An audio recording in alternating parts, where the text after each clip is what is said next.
Everybody, welcome to lesson 1.4, editing your screencast.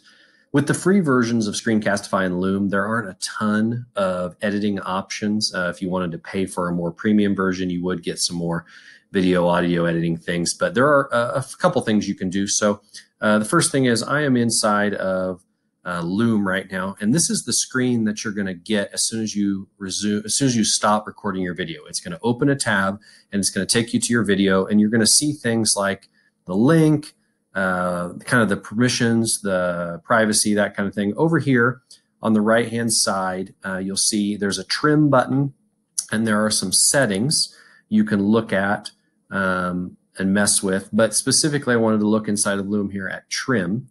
So if you click the trim button, it's going to take you to kind of an editor here, and you can click start trimming.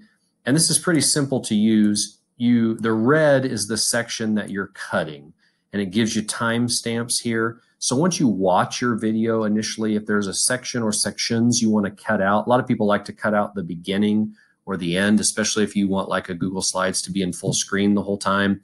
You'll probably hit your screen recording button, then you'll go and put your slides in full screen and then start talking. So a lot of people like to come up to the front of their video, and they like to come all the way up here, and they like to cut out, say, the first 10 seconds or 9 seconds. When you've got that, then you hit remove, and it will edit that out, and you can watch it again. So you can trim from inside of Loom. You can trim out sort of anywhere inside of Loom. Inside Screencastify, you get the same kind of a window as soon as you're done. You see sort of the Google Drive. Here's your classroom, YouTube, some of those things. So it has a little more Google-friendly integration.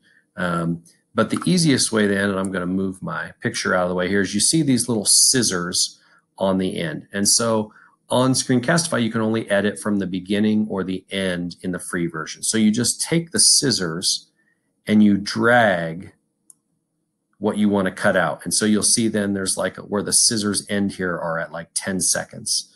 Or I could drag them from the back also and do the same thing here. And then when you're ready, then I can hit save trim, and it will cut those little sections out. So that's how you do some editing or basic cutting or trimming inside both of those tools.